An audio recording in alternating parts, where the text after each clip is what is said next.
Assalomu alaykum hurmatli tinglovchilar. Demak, YouTube kanalimdagi birinchi darsimni boshlayman. Bugun 1-sentyabr, davlatimiz mustaqillik kuni. Bayram bilan barchangizni chin qalbimdan tabriklayman. Yurtimiz tinch bo'lsin, osmonimiz doim musaffo bo'lsin.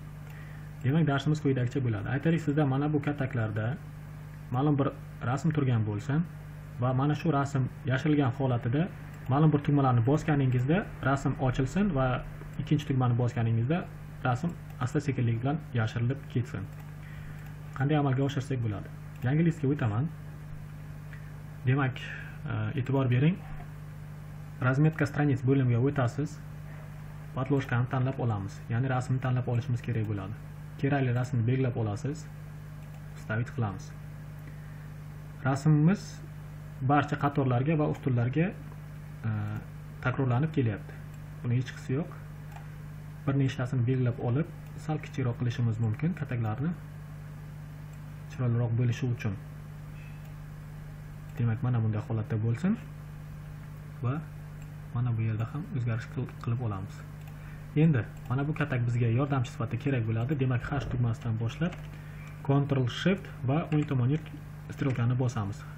O'ng tomonga joylashgan Excelning barcha ustunlarini belgilab oladi. Mana bu yerga o'ng tugmani bosib, script qilib qatorlarni yashiramiz. Xuddi shuni 10-qatordan boshlab Ctrl Shift va pastga strelkani bosasiz. Buni ham script qilamiz va tayyor. Endi bizda mana bu ustun yordamchi bo'lishi uchun, demak, buni rangini kul rangga belgilab beramiz. Ana endi mana bu yerda kataklar bizda ma'lum bir sonlar to'plami kerak bo'ladi. Sonlar to'plamini formula orqali belgilab bersak bo'ladi. Sluchmerdi degan funksiyani topganingizdan tab tugmasini bosasiz. Demak, 1 dan 100 gacha bo'lsin deymiz. Qavsni yopamiz. Bu funksiyaning mazmuni shundan iboratki, mana shu katakka 1 dan 100 gacha bo'lgan ixtiyoriy sonni qo'yib beradi. Enter tugmasini bossangiz, mana bu yerda demak sonimiz paydo bo'ldi. Hozircha 95 turibdi. Demak, shu formulani keyingi qatorlarga cho'zamiz va o'ng tomonga ham ustunlar bo'yicha bo'lib chiqamiz. Tayyor. Endi shu sonlar formula tarzida turganligi uchun buni formulasini olib tashlashimiz kerak. Buning uchun kataklarni belgilab olib, kopировать qilib olasiz va xuddi shunday специальная вставка bo'limida значение sifatida qo'ysangiz, formula yo'qoladi va sonning o'zi qoladi. Endi razработчик bo'limiga o'tamiz. Agarda sizda razработчик bo'limi bo'lmasa, o'ng tugmani mana bu yerda bosib, настройки lentaga kirasiz.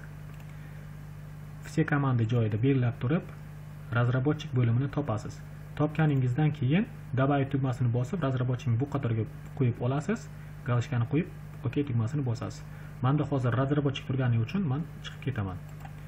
Demak, stavit bo'limiga o'tamiz. Razработчикning mana bu tugmani tanlaymiz, chizib olamiz.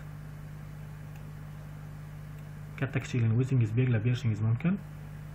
Bu yerda o'ng tugmani bosamiz, format obyektiga kirasiz. Minimal qiymati 0 bo'lsin, eng katta qiymati 100 bo'lsa ham bo'ladi. O'zgarish qiymatini hozircha 5 deb belgilab olaylik.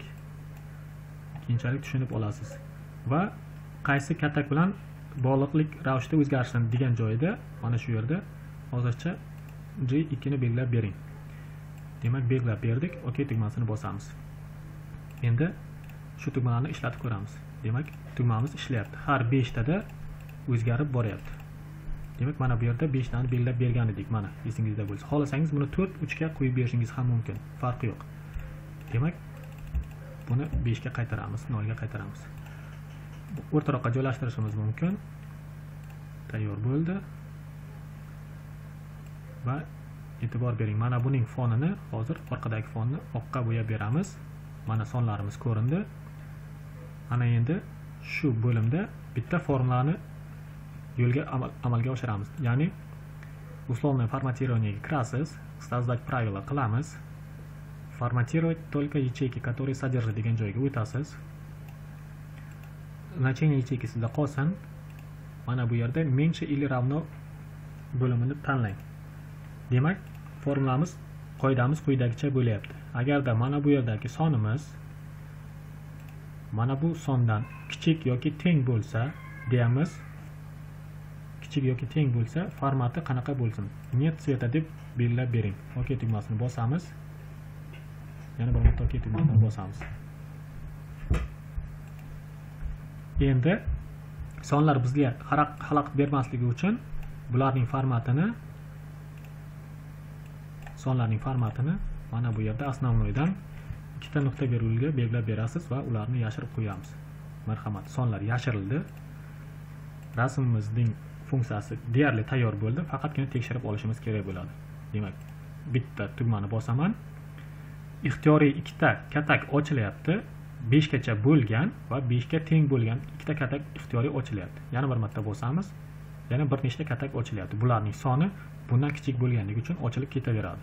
Demak, 100% bo'lgancha bosishingiz mumkin toki butun rasm paydo bo'lguncha. Demak, 100% bo'ldi, butun rasm tayyor bo'lib chiqdi. Xuddi shunday orqaga qaytarib rasmni yashirishingiz mumkin. Marhamat. Rasm tayyor. Endi rasmdagi mana bu kataklarni, chiziqlarni o'chirishni bilasiz. Demak, razmetka stranitsasiga o'tasiz va setkani olib tashlashingiz kerak bo'ladi. Demak, setkani показать emas, galochkani olib tashlasangiz, setka yo'qoladi. Rasm chiroyli ravishda qoladi.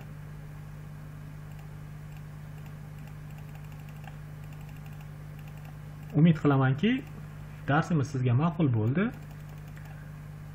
YouTube kanalimizga a'zo bo'ling. Agarda sizda savollar tug'ilsa, demak, kanalimizga kommentariy yozib turing. Qancha ko'p savol yozsangiz, qancha takliflar bo'lsa, Excel'dagi bilimimizni oshirib boramiz va ko'p narsalarni birga o'rganamiz.